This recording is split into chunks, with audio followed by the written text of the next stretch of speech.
அத்தியாயம் 7. நீலகிரி எக்ஸ்பிரஸ் வடகோவை ரயில் நிலையத்தை அலட்சியப்படுத்திவிட்டு வேகம் எடுத்தது.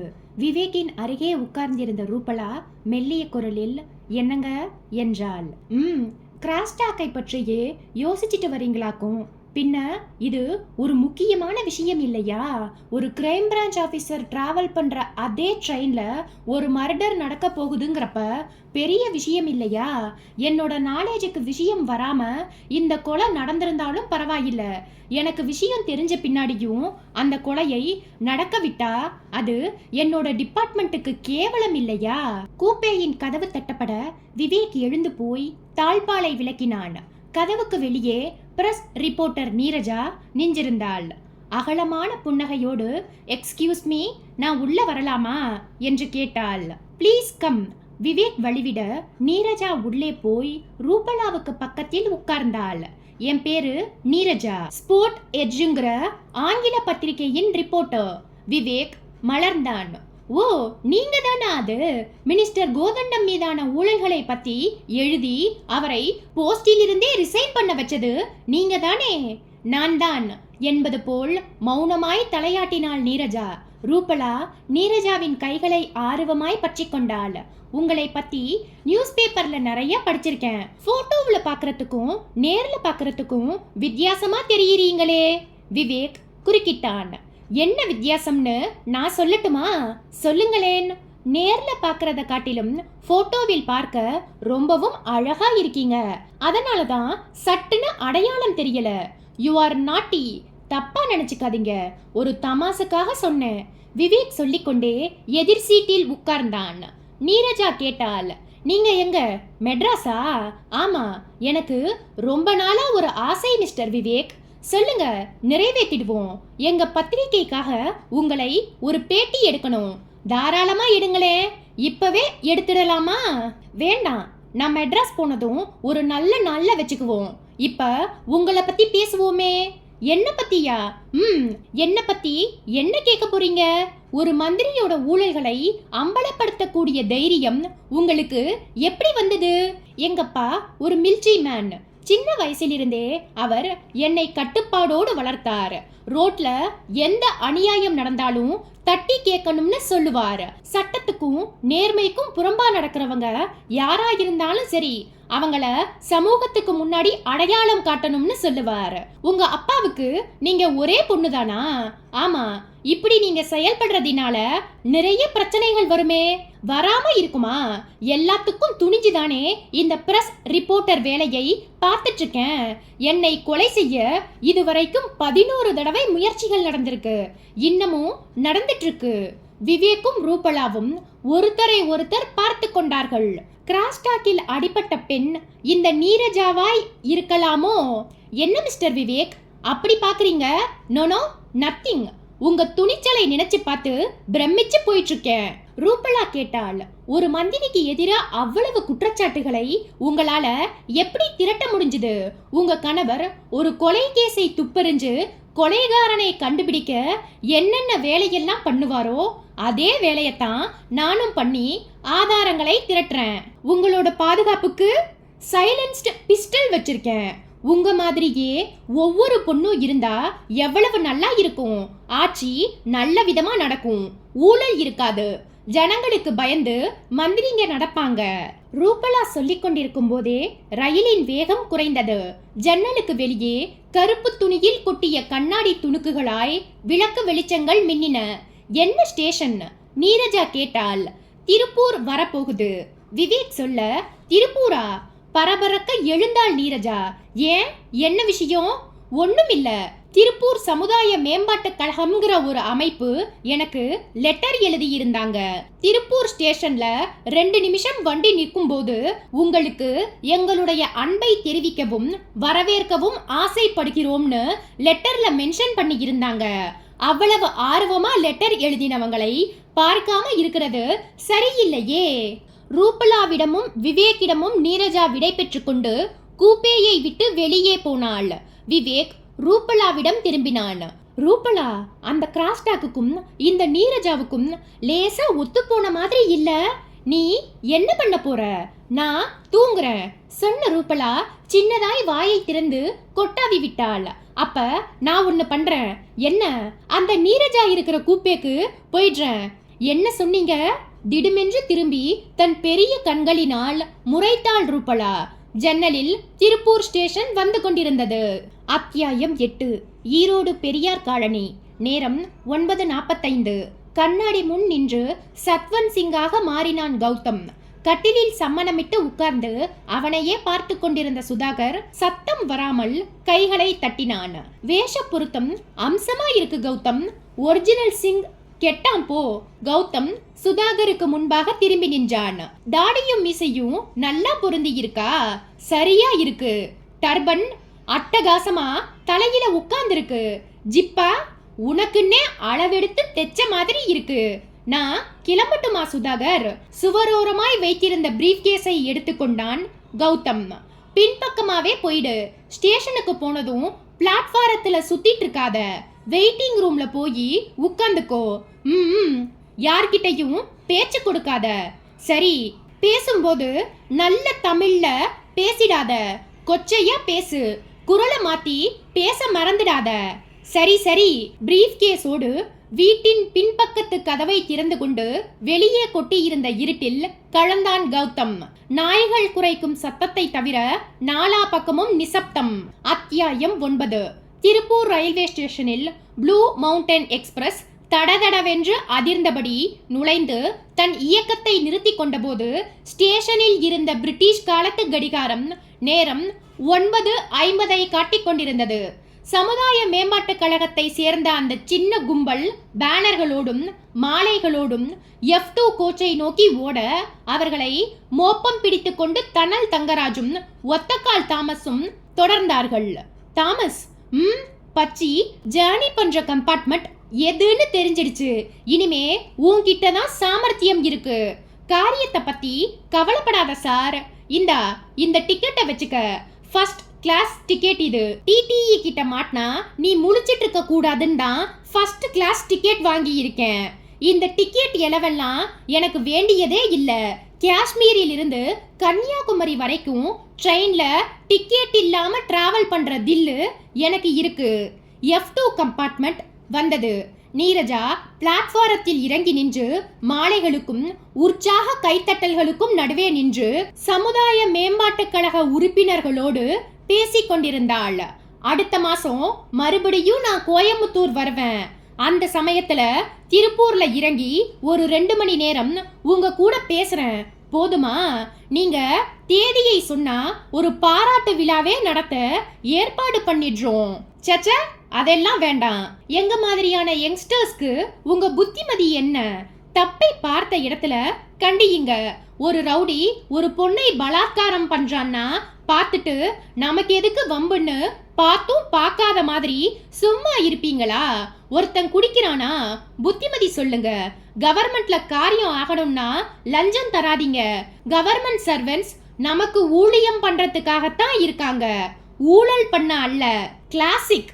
அந்த சின்ன கும்பல் கைகளை தட்டி ஆர்ப்பரிக்க பிளாட்பாரத்தில் நின்றிருந்த அத்தனை ஜனப்பார்வையும் அங்கே திரும்ப அந்த வினாடிகளை பயன்படுத்தி கொண்ட தாமஸ் தங்கராஜிடம் கண்ணசைவால் விடை பெற்று கொண்டு பக்கத்து கம்பார்ட்மெண்டில் ஏறி மறுபக்க கதவை திறந்து கொண்டு ரயில்வே டிராக்கில் இறங்கி F2 கம்பார்ட்மெண்டின் இருட்டான அடுத்த பக்கத்திற்கு வந்து கதவை திறந்து உள்ளே வந்தான்.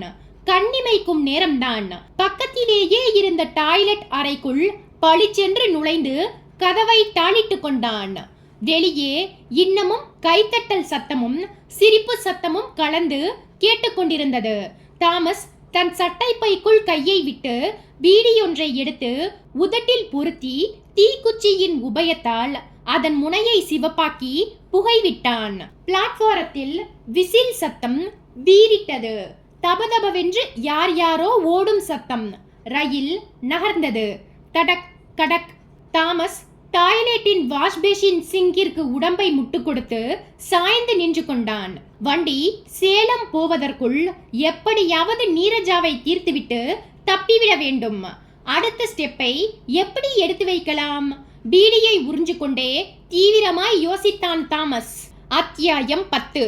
ஈரோடு ரயில்வே ஸ்டேஷன் அந்த ராத்திரி 10:15 மணிக்கும் ஜொலிப்பாய் இருந்தது.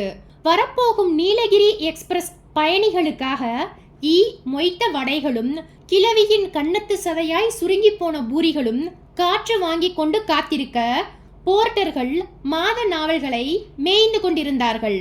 பிளாட்பாரத்து கோடியில் ஒரு வடநாட்டு குடும்பம் டால்டா நாற்றத்தோடு சப்பாத்தி சுட்டு கொண்டிருந்தது.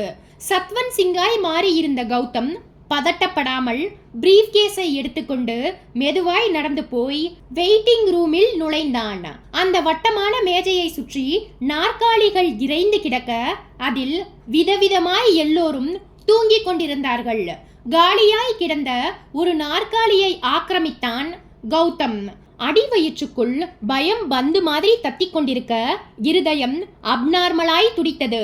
புறங்கழுத்தில் நிற்காமல் வியர்வை வழிந்தது. போலீசில் மாட்டாமல் நளினியை தீர்க்க முடியுமா? சுதாகரிடம் பேசிக் கொண்டிருந்த போது சுலபமாய் தோன்றிய கொலை விவகாரம் இப்போது பூதாகரமாய் கண்ணுக்கு தெரிந்தது. நளினி டாய்லெட்டுக்கு எழுந்து போனால்தான் அவளை தீர்க்க முடியும். அவள் போகாமலேயே இருந்து விட்டால். அவன் வியர்வையோடு யோசித்துக் கொண்டிருந்த அதே நிமிஷம் வெயிட்டிங் ஹாலில் இருந்த சதுர ரேடியோ ஸ்பீக்கர் கமறியது. மேட்டுப்பாளையத்தில் இருந்து சென்னை வரை செல்லும் நீலகிரி எக்ஸ்பிரஸ் குறித்த நேரத்துக்கு பதிலாக 15 நிமிடங்கள் காலதாமதமாய் முதலாவது பிளாட்பாரத்துக்கு வந்து சேரும். கௌதம் தன் மணிக்கட்டை திருப்பி வாட்சை பார்த்தான். நேரம் 10:20. இன்னும் அரை மணி நேரத்தை ஓட்டணுமே. சுதாகரோட வீட்லேயே இருந்துட்டு வந்திருக்கலாம். சலிப்பாய் தலையை உயர்த்திய போது வெயிட்டிங் ரூமுக்குள் நுழைகிற அந்த கான்ஸ்டபிளும் வெள்ளை யூனிஃபார்ம் அணிந்த அந்த நபரும் கௌதமின் கண்களில் பட்டார்கள். அவனை நோக்கி வரவும் ஆரம்பித்தார்கள். அத்தியாயம் 11. நீலகிரி எக்ஸ்பிரஸ் பெருந்துறை ரயில்வே ஸ்டேஷனை கடந்து ஒரு பொட்டல் வெளியில் கொட்டியிருந்த இருட்டை வெளிச்சக் கற்றைகளால் அறுத்து கொண்டு தலை திரிக்க ஓடிக்கொண்டிருந்தது. ஏர் பில்லோவை ஊதி தலையணையாக்கி பெட்ஷீட்டை விரித்தபடி படுப்பதற்கு ஆயத்தமாகி கொண்டிருந்த நீரஜா தன் கூப்பேக்குள் நுழையும் விவேக்கை வியப்பாய் பார்த்தாள். வாங்க mister Vivek. Sorry for the disturbance. No, it's a pleasure. உட்காருங்க. நானும் தூங்க கிளம்புறேன். அதுக்கு முன்னாடி உங்ககிட்ட ஒரு விஷயம் சொல்லிட்டு போலாம்னு. Yes please. இந்த கூப்பையில் நீங்க மட்டும் தானா? ஆமா. இன்னைக்கு ராத்திரி நீங்க கொஞ்சம் ஜாக்கிரதையா இருக்கணும். சட்டென்று அவள் முகம் மாறினாள். Anything serious mister Vivek? Nothing. உங்களுக்கு எதிரிகள் அதிகம்னு சொன்னீங்களே, அதை மீன் பண்ணி சொன்னேன். ராத்திரி முழுக்க கதவை லாக் பண்ணியே வையுங்கள். யார் வந்து கதவை தட்டினாலும் உடனே திறந்துடாதீங்க. நீரஜா சிரித்தாள். ஏன் சிரிக்கிறீங்க? நான் என்ன பச்சை குழந்தையா? இவ்வளவு ஜாக்கிரதை சொல்றீங்க விவேக். ஒரு கிரைம் பிரான்ச் ஆபீசர் டிராவல் பண்ற இந்த கம்பார்ட்மெண்டில் எவனாவது கெட்ட எண்ணத்தோடு உள்ளே நுழைய முடியுமா? இருந்தாலும் பி காஷியஸ். நாளைக்கு காலையில சென்ட்ரல்ல பார்த்து குட் மார்னிங் சொல்லிக்குவோம். Okay, good night. Good night. Vivek வெளியே வந்து தன்னுடைய கூப்பேக்குள் நுழைந்தான். புத்தகம் ஒன்றை புரட்டி கொண்டிருந்த ரூபலா நிமிர்ந்தாள். என்ன, நீரஜாவுக்கு வான் பண்ணிட்டீங்களா? பண்ணிட்டேன். அந்த பொண்ணுக்கு அபார தைரியம்.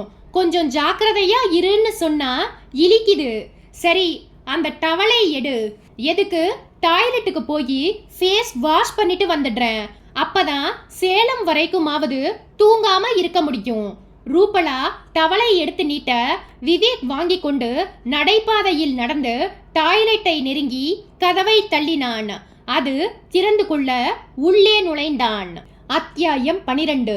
வெயிட்டிங் ரூமில் உட்கார்ந்திருந்த கௌதம் தன்னை நோக்கி வந்த போலீஸ் கான்ஸ்டபிளையும் ரயில்வே அதிகாரியையும் பார்த்து உள்ளுக்குள் உதறிக்கொண்டே அவர்களை ஏறிட்டான். ரயில்வே அதிகாரி அவனை நெருங்கினார். Ticket please. கௌதம் தன் ஜிப்பா பாக்கெட்டினின்றும் டிக்கெட்டை எடுத்து அவரிடம் நீட்டினான்.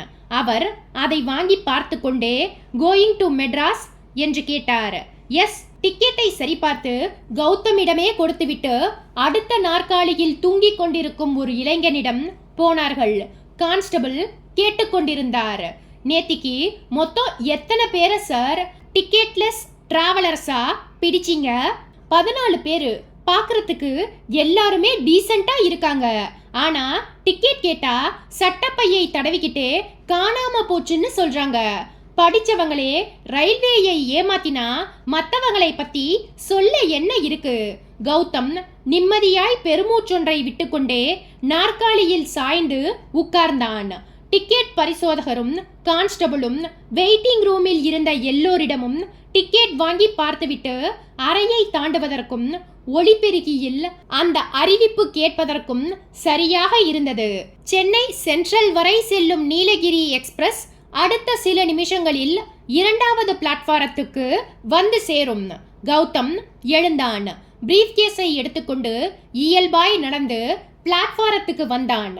2 நிமிஷம் காத்திருந்து ட்ரெயின் வந்து நின்றதும் கம்பார்ட்மெண்ட்டை தேடிக்கொண்டு நடந்தான். S5 வந்தது. வெளியே நின்றிருந்த டிடிஇ நம்பரை சரிபார்த்து சார்ட்டில் இருந்த பெர்த் நம்பரை கண்டுபிடித்து டிக் அடித்தார். Perth number 68. தேங்க்யூ. கம்பார்ட்மெண்ட்டில் ஏறினான். கம்பார்ட்மெண்ட் முழுக்க ஒரு அரை இருட்டுத்தனம் பரவியிருக்க மெதுவாய் பெர்த் நம்பரை பார்த்து கொண்டு நடந்தான். 23, 24, 25, 26 குனிந்து குனிந்து பார்த்து கொண்டு நடந்தான். 27, 28, 29, 30, 31, 32 32ஆம் நம்பர் பெர்த் வந்ததும் நின்றான். Middle berth. நீல நிற விளக்கு வெளிச்சத்தில் உற்று பார்த்தான். நளினி ஒரு கழித்து படுத்து தூங்கிக் கொண்டிருந்தாள். வலது கையை மடித்து தலையணையாக கொடுத்திருந்தாள். சேலை விலகி இருக்க திரட்சியான இடுப்பு சதை ரம்யமாக தெரிந்தது. கிராதகி, உன்னை புணமாக்க வந்துட்டேண்டி. மனசுக்குள் கருவி கொண்டே நடந்து 68ஆம் நம்பர் பர்த்துக்கு வந்தான். Upper side berth. யார் நடந்து போனாலும் உடனே தெரிந்துவிடும். பெர்த்தில் தாவி ஏறி பிரீஃப்கேஸை தலைக்கு வைத்துக்கொண்டு படுத்தான். கொட்ட கொட்ட விழித்தபடி கொஞ்சம் தொலைவில் 32ஆம் நம்பர் பர்த்தில் படுத்திருக்கும் நளினியையே பார்த்தபடி காத்திருந்தான். ஈரோடு ஸ்டேஷனில் வண்டி 15 நிமிஷம் நின்றுவிட்டு நகர்ந்தது. வேகம் பிடித்து தண்டவாளங்களை அரைக்க ஆரம்பித்தது. அத்தியாயம் 13. Magudanchavadi railway station. இரவு மணி 11. ஸ்டேஷன் மாஸ்டர் மாணிக்கராஜ் டிராக்மேன் கபாலியை விரட்டி கொண்டிருந்தார். மாசமானா 900 சொச்சம் ரூபாயை முள்ளங்கி பத்த மாதிரி கை நீட்டி வாங்குறியே, அதுக்கு ஏத்த மாதிரி வேலை பார்க்க வேண்டாமா? நான் பார்த்துக்கிட்டு தான் சார் இருக்கேன். நீ என்னத்தை பார்த்த? நேத்தைக்கு மகுடஞ்சாவடியில் இருந்து வீரபாண்டி வரைக்கும் ட்ராக் டெஸ்டிங் டியூட்டி போட்டிருந்ததே. கையில இரும்பு கம்பியை வச்சுக்கிட்டு டொக் டொக்குன்னு 4-5 இடங்கள்ல மாத்திரம் தண்டவாளத்தை தட்டி பார்த்துட்டு குடிச்சிட்டு வீட்டில் போய் விழுந்துட்ட. ட்ராக் டெஸ்டிங்ல கோளாறு காரணமா வண்டி ஏதாவது கவுந்துட்டா மேலதிகாரிங்க என்னை வறுத்து எடுத்துடுவாங்களே. நான் ஒன்னும் குடிச்சிட்டு வீட்டுக்கு போகல சார். இதோ பார் கபாலி, உனக்கு 2 பொண்டாட்டியும் 7-8 குழந்தைகளும் இருக்கு. நான் நினைச்சா உனக்கு மெமோ கொடுத்து சஸ்பென்ஷன் வாங்கி தர முடியும். ஆனா நான் அப்படி செய்ய விரும்பல. இதுதான் உனக்கு லாஸ்ட் வார்னிங். ஒழுங்கா போய் வேலையை பாரு. ப்ளூ மவுண்டன் வர நேரம். ட்ராக் டெஸ்டை ஒழுங்கா பண்ணி முடி. சரி சார். கபாலி நீளமான இரும்பு களியையும் டார்ச்சையும் எடுத்துக்கொண்டான். ஸ்டேஷன் மாஸ்டரின் அறையை விட்டு வெளியே வந்து இரும்பு கிராதியை தாண்டி இருட்டில் மினுமினுத்த தண்டவாள ட்ராக்குக்கு வந்தான். ஃபிஷ் பிளேடுகளின் இணைப்புகளில் டார்ச் ஒளியை அடித்து தண்டவாளத்தை தட்டி பார்த்து கொண்டே நடக்க ஆரம்பித்தான். மனசுக்குள் வெறுப்பு வழிந்தது. என்ன பொழப்பு இது? எல்லாரும் நிம்மதியா தூங்கிட்டு இருக்கிற நேரத்துல நான் மட்டும் இப்படி பிசாசு மாதிரி இருட்டுல சை டொக் டொக். தண்டவாளங்களின் மேல் தன்னிச்சையாய் இரும்பு கம்பி மோதி வெளிப்பட்ட அந்த சத்தத்திலேயே அதன் ஆரோக்கியத்தை உணர்ந்து கொண்ட கபாலி மெதுவாய் நடக்க ஆரம்பித்தான். 2 பொண்டாட்டி கட்டி இருக்கவே கூடாது. ஒருத்தி ராட்சசி, இன்னொருத்தி ரத்த காட்டேரி. குட்டிச்சாத்தான்கள் மாதிரி 7-8 குழந்தைகள். வெறுப்பாய் யோசித்துக் கொண்டே ஒரு அரை மணி நேரம் நடந்திருப்பான். தனக்கு பின்பக்கமாய் வெளிச்சம் விழுவது உணர்ந்து திரும்பினான். தொலைவில் ப்ளூ மவுண்டன் வருவது தெரிந்தது. வண்டி இன்னைக்கு 15 நிமிஷம் லேட் போலிருக்கு. நினைத்தவனாய் டிராக்கை விட்டு விலகி ட்ரெயின் போவதற்காக காத்திருந்தான். அந்த அவகாசத்தில் அரை டிராயரின் பாக்கெட்டுக்குள் கையை நுழைத்து பீடியையும் தீப்பெட்டியையும் எடுத்துக்கொண்டான். ப்ளூ மவுண்டன் தலையில் மட்டும் வெளிச்சத்தை வைத்துக்கொண்டு இருட்டான கம்பார்ட்மெண்ட்களோடு தடக் தடக்கென்று அரை நிமிஷ நேரத்தில் அவனை கடந்து போயிற்று. அது போனதும் மறுபடியும் தண்டவாள சரளை கற்களின் மேல் ஏறி வாயில் புகையும் பீடியோடு நடக்க ஆரம்பித்தான். தொலைவில் வீரபாண்டி ஸ்டேஷன் மினுக் மினுக்கென்ற சோகையான விளக்குகளோடு தெரிந்தது. டொக் டொக். வேலையை ஆரம்பித்தான் கபாலி. கையில் இருந்த டார்ச் வெளிச்சத்தை ஃபிஷ் பிளேடுகளின் மேல் கொட்டி கொட்டி பார்த்து நகர்ந்தான். ஒரு 50 அடி தூரம் நடந்திருப்பான். தண்டவாளங்கள் இணைந்து திரும்பும் அந்த வளைவுக்கு வந்தபோது கால்கள் பிரேக்கிட்ட மாதிரி நின்றது. தண்டவாளங்களுக்கு மத்தியில் என்ன அது? மசமசவென்று நட்சத்திர வெளிச்சத்தில் எல் மாதிரி எதுவோ தெரிய டார்ச் வெளிச்சத்தை அங்கே அனுப்பினான் கபாலி. அதிர்ந்தான். முழங்காலோடு சேர்த்து வெட்டப்பட்ட ஒரு மனித கால் புது இரத்த பிசுபிசுப்போடு டார்ச் வெளிச்சத்திற்கு சிக்கியது. கபாலியின் இருதயமும் கையில் இருந்த டார்ச்சும் ஒரே சமயத்தில் ஸ்பஷ்டமாய் நடுங்கின.